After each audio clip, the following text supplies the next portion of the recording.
Hi friends, welcome back to Tian's Paradise. Hope you all are doing good.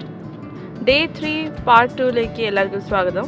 Shell മ്യൂസിയത്തിൽ നിന്ന് പുറത്തേക്ക് വന്നതിന് ശേഷം ഞങ്ങൾ നേരെ മഹാബലിപുരത്ത് മോണ്യുമെൻറ്റ്സ് കാണാൻ വേണ്ടിയിട്ടാണ് പോയത്.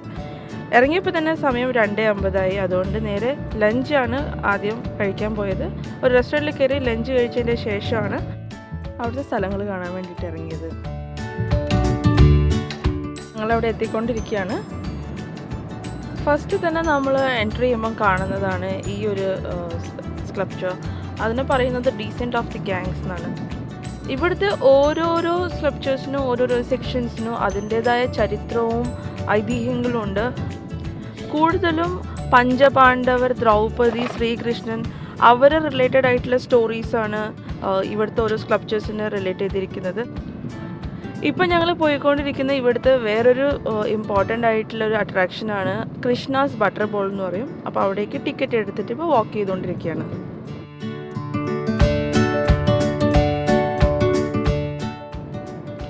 മഹാബലിപുരത്തെ ടൂറിസ്റ്റ് അട്രാക്ഷനിൽ ഏറ്റവും മെയിനായിട്ടുള്ള ഒരു കാഴ്ചയാണ് ഈ കൃഷ്ണാസ് ബട്ടർ ബോൾ എന്ന് പറയുന്നത്.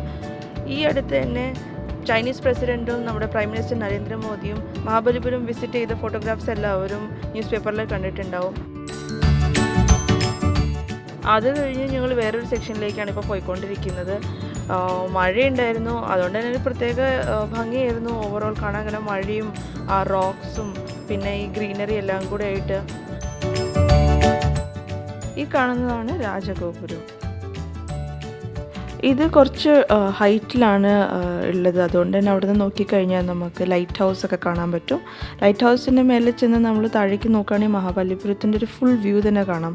അപ്പം ഇഷ്ടമുള്ളവർക്ക് അവിടെ പോയി കാണുകയും ചെയ്യാം. പക്ഷേ മഴ ആയതുകൊണ്ട് ഞങ്ങൾ ആ ഒരു റിസ്ക് എടുക്കണ്ടെന്ന് വിചാരിച്ചിട്ട് ആ പ്ലാൻ ഞങ്ങൾ ഡ്രോപ്പ് ചെയ്തു. ഇവിടുത്തെ ഓരോന്നിൻ്റെ ഭംഗി എന്ന് പറഞ്ഞാൽ കരിങ്കല്ല് ചെയ്തു വെച്ചിരിക്കുന്ന കൊത്തുപണികൾ തന്നെയാണ്. ഓരോരോ ഡിസൈൻസും വളരെ ഡീറ്റെയിൽഡ് ആയിട്ട് തന്നെയാണ് ചെയ്തിരിക്കുന്നത്. അങ്ങനെ രാജഗോപുരം കണ്ട് നമ്മൾ ഇറങ്ങുമ്പോൾ തന്നെ ഓപ്പോസിറ്റ് സൈഡിൽ കാണാം ദ്രൗപദീസ് ബാത്ത് എന്ന് പറഞ്ഞിട്ടൊരു സ്ഥലം. അവിടേക്കാണ് ഇപ്പം നമ്മൾ പോയിക്കൊണ്ടിരിക്കുന്നത്. മഹാബലിപുരത്തിൻ്റെ വളരെ ഒരു ചെറിയൊരു സെക്ഷൻ മാത്രമേ ഞങ്ങളിപ്പോൾ കവർ ചെയ്തിട്ടുള്ളൂ. കാരണം എന്ന് വെച്ചാൽ ഞങ്ങൾ എത്തിയപ്പോൾ തന്നെ ഈവനിങ് ആയി. ഇവിടെ മോസ്റ്റ്ലി എല്ലാ സ്ഥലങ്ങളും 6 o'clock ക്ലോസ് ചെയ്യും. ബീച്ചെല്ലാം ഓപ്പൺ ആയിരിക്കും, പക്ഷേ ബാക്കി കാണാനുള്ള മോണ്യുമെൻറ്റ്സ് ഒക്കെ 6 o'clock തന്നെ ക്ലോസ് ചെയ്യും.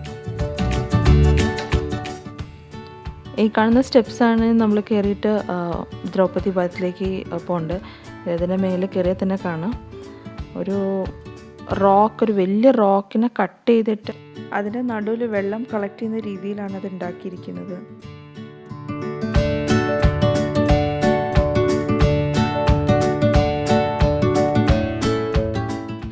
അതിൻ്റെ മുകളിൽ നിന്ന് എടുത്തൊരു വ്യൂ ആണിത്. നല്ല രസമുണ്ട്. ഇങ്ങനെ മഴയും കൂടി ആയപ്പം നല്ല ഭംഗി. അപ്പോൾ അതിലേക്ക് കൂടെ നടന്നിട്ടാണ് ഞങ്ങൾ നെക്സ്റ്റ് എക്സിറ്റിലേക്ക് പോയിക്കൊണ്ടിരിക്കുന്നത്. അതിൻ്റെ സൈഡിൽ നടന്നു പോകുമ്പോൾ തന്നെ കാണാം നമുക്കൊരു കരിങ്കല്ല് വെച്ചിട്ട് ഉണ്ടാക്കിയൊരു സിംഹാസനം, റോക്കട്ട് തോൺ. അത് ധർമ്മരാജാവിൻ്റെ സിംഹാസനമാണെന്നാണ് അവിടെ എഴുതി വച്ചിരിക്കുന്നത്.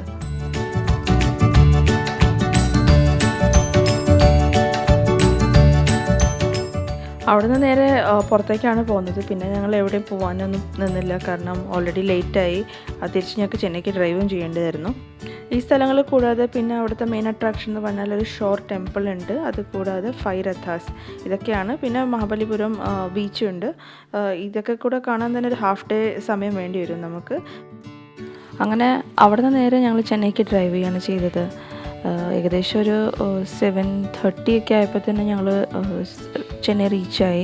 വീട്ടിലെത്താൻ ഒരു 10 minutes കൂടെ ഉണ്ടായിരുന്നുള്ളൂ. ആ സമയത്ത് തന്നെ എനിക്ക് പെട്ടെന്നൊരു കോൾ വന്നത് എൻ്റെ ഹസ്ബൻഡിൻ്റെ ഒരു ഫ്രണ്ടിൻ്റെ മകൻ്റെ ഫസ്റ്റ് ബർത്ത്ഡേ ആണ് നെക്സ്റ്റ് ഡേ. അതായത് ഞങ്ങൾ സാറ്റർഡേ ആയിരുന്നു തിരിച്ചു പോകുന്നത്. സൺഡേ ഈവനിങ് 7 o'clock ഒരു കേക്ക് വേണമെന്നുള്ള ഓർഡറായിട്ടായിരുന്നു വിളിച്ചത്. അവരുടെ റിക്വയർമെൻറ്റ് അനുസരിച്ച് ഒരു 4 kg ബട്ടർസ്കോച്ച് ഫ്ലേവറുള്ള കേക്കാണ് വേണമെന്ന് പറഞ്ഞത്. അതും ഒരു സ്പൈഡർമാൻ, അവെഞ്ചേഴ്സ് ആ ഒരു തീം റിലേറ്റഡ് ആയിരിക്കണമെന്നും പറഞ്ഞു. അങ്ങനെ വീട്ടിലെത്തി ഒരു less than half an hour മാത്രമേ എനിക്കൊരു റെസ്റ്റ് കിട്ടിയുള്ളൂ. അതിന് ശേഷം ബാക്ക് ടു ബാക്ക് ബേക്കിംഗ് തന്നെയായിരുന്നു. ഹോൾ നൈറ്റ് ബേക്കിംഗ് ആയിരുന്നു. ഞാൻ വിചാരിച്ചു അതിൻ്റെ കുറച്ച് ഹൈലൈറ്റ്സ് നിങ്ങളായിട്ടും ഷെയർ ചെയ്യാമെന്ന്. ഞാൻ ഉണ്ടാക്കിയത് ഒരു 3 tier കേക്കായിരുന്നു. ഏറ്റവും താഴെ 2 kg കേക്ക്, അതിൻ്റെ മേലെ 1.5 kg, അതിൻ്റെ ഏറ്റവും മേലെ 1/2 kg. ഈ ഒരു രീതിയിലായിരുന്നു ഞാൻ ഉണ്ടാക്കിയത്. ഓരോ കേക്കും 4 ലെയേഴ്സ് ആയിരുന്നു ഞാൻ വെച്ചിരുന്നത്. എല്ലാ കേക്കും ചൂട് തണിയാൻ വേണ്ടി എടുത്തു വെച്ചു. ആ ഒരു ഗ്യാപ്പിൽ തന്നെ ഞാൻ ക്രീം പ്രിപ്പയർ ചെയ്തു. ഇതിപ്പോൾ ഓരോരോ കേക്കും തണുത്തതിൻ്റെ ശേഷം അതിന് ലെയർ ചെയ്ത് കട്ട് ചെയ്ത് മാറ്റുകയാണ്.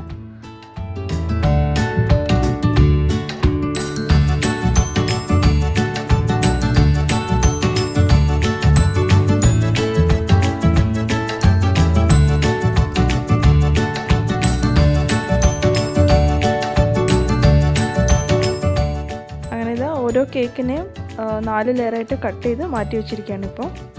അത് കഴിഞ്ഞിട്ട് ഓരോ സെക്ഷനെയും സെപ്പറേറ്റ് ആയിട്ട് ഐസിങ് ചെയ്തിട്ടാണ് ഫ്രിഡ്ജിൽ തണുക്കാൻ വെച്ചത്. അപ്പം സാധാരണ നമ്മൾ നോർമൽ ചെയ്യുന്ന അതേ പ്രൊസീജിയർ തന്നെ. ഷുഗർ സിറപ്പ് ഇടുക, അതിൻ്റെ ശേഷം വിപ്പിംഗ് ക്രീം ഇടുക.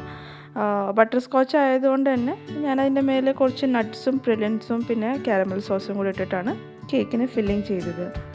ഈ കേക്കിൻ്റെ ഒരു കംപ്ലീറ്റ് റെസിപ്പി വേണമെങ്കിൽ ഞാൻ പെട്ടെന്ന് തന്നെ എൻ്റെ ചാനലിൽ ഇൻക്ലൂഡ് ചെയ്യാം. കേക്ക് ഉണ്ടാക്കിയ റെസിപ്പിയും അങ്ങനെ അതുപോലെ തന്നെ ഒരു ഫുൾ കേക്ക് ഡെക്കറേറ്റ് ചെയ്തിട്ട് എങ്ങനെ എടുക്കാം എന്നുള്ളൊരു വീഡിയോ ഞാൻ ഷെയർ ചെയ്യാം.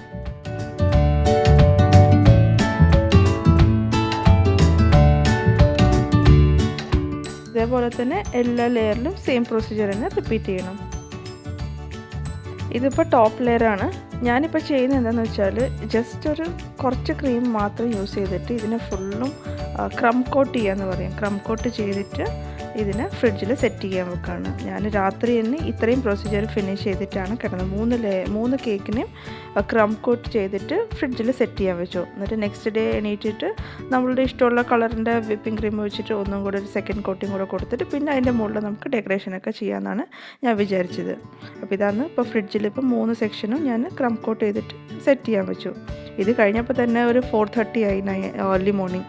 എന്നിട്ട് നെക്സ്റ്റ് ഡേ ഞാനിത് ഓരോ ലെയറിനും അതിൻ്റേതായ കളേഴ്സ് യൂസ് ചെയ്തിട്ട് വിപ്പ് ക്രീം യൂസ് ചെയ്തിട്ട് വിപ്പ് ചെയ്തിട്ട് അതിന് മുകളിൽ ഡിസൈൻസ് ഒക്കെ ചെയ്തു. സെക്കൻഡ് കോട്ട് ഫ്രിഡ്ജിൽ സെറ്റ് ആവുന്ന നേരം കൊണ്ട് ഞാൻ അതിൻ്റെ മുകളിൽ യൂസ് ചെയ്യാനുള്ള എക്സ്ട്രാ നമുക്ക് യൂസ് ചെയ്യാനുള്ള ഫിറ്റിങ്സ്, അതായത് ഡെക്കറേഷൻസൊക്കെ ഞാൻ റെഡിയാക്കി. ഇതിപ്പോൾ ഉണ്ടാക്കിയത് ക്യാപ്റ്റൻ അമേരിക്കൻ്റെ ഷീൽഡ്, അതേപോലെ തന്നെ ഹൾക്കിൻ്റെ ആ ഒരു കൈ, അതേപോലെ കുറച്ച് എക്സ്ട്രാ ഫിറ്റിങ്സ് ആയിട്ട് അതൊക്കെ ഞാൻ ഉണ്ടാക്കിയ ഷുഗർ പേസ്റ്റ് വെച്ചാണ്. കുറച്ച് ബിൽഡിങ്സ്, അതേപോലെ തന്നെ കുറച്ച് സ്റ്റാർസ്, അങ്ങനെ ഇതെല്ലാം ഉണ്ടാക്കി കഴിഞ്ഞപ്പോൾ തന്നെ കേക്ക് നന്നായി ഫ്രിഡ്ജിൽ സെറ്റായി.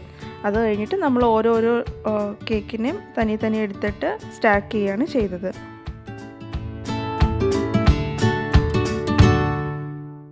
ഈ കേക്കിനെ സ്റ്റാക്ക് ചെയ്യലെന്ന് പറഞ്ഞാൽ കുറച്ചൊരു എന്താ പറയുക, റിസ്ക്കുള്ള ഒരു ഏർപ്പാടാണ്. അത് കുറച്ച് കെയർഫുള്ളായിട്ട് തന്നെ ചെയ്യും വേണം. അങ്ങനെ ഇതിപ്പോൾ ഓരോന്നായിട്ട് വെച്ച് ഇപ്പോൾ ടോപ്പ് ലെയറും കൂടെ വെച്ച് കഴിഞ്ഞിട്ട് കേക്ക് കംപ്ലീറ്റ് ആയി. എന്നിട്ട് ഞാൻ അതിൻ്റെ മുകളിൽ അതിൻ്റെതായ ഫിറ്റിങ്സൊക്കെ അതിൻ്റെ ശേഷമാണ് ഞാൻ വെച്ചത്. ഇതാണ് ഫിനിഷ്ഡ് കേക്ക്. മേലെ ഒരു സ്പൈഡർമാനും പിന്നെ 1 നമ്പർ ക്യാൻഡിലും ഹാപ്പി ബർത്ത്ഡേ എന്നുള്ള ഒരു ടോപ്പറും കൂടെ വെച്ചിട്ട് ഫിനിഷ് ചെയ്തു. പിന്നെ ബർത്ത്ഡേ ബോയിൻ്റെ പേരും അങ്ങനെ എല്ലാം കൂടെ വെച്ച് കഴിഞ്ഞപ്പം കേക്ക് നല്ല രസമായി കാണാൻ തന്നെ. ഇതെല്ലാം ഒരു ലെസ് ദാൻ ഒരു 24 hours ചെയ്തെടുത്തതെന്നുള്ള ആലോചിക്കുമ്പോഴാണ് എനിക്ക് തന്നെ ഒരു പ്രൗഡ് ഫീൽ ചെയ്യുന്നത്. ഈ കാണുന്നതാണ് ബർത്ത്ഡേ ഫംഗ്ഷനിലെ ഫോട്ടോഗ്രാഫ്. ഇതോടുകൂടെ ഞാൻ ഈ വ്ളോഗ് ഇവിടെ വൈൻഡപ്പ് ചെയ്യാണ്. ഇതിൻ്റെ ഫസ്റ്റും സെക്കൻഡ് പാർട്ടും കാണാത്തവരുണ്ടെങ്കിൽ എന്തായാലും കാണണം. ഞാൻ ലിങ്ക് ഡിസ്ക്രിപ്ഷനിൽ ആഡ് ചെയ്യാം.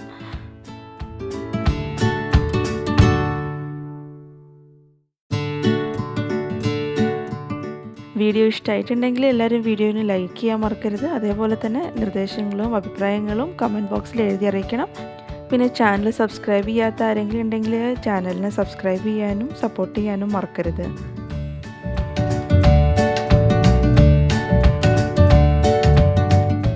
Thanks for watching. See you all soon with another video. Till then, take care and bye-bye.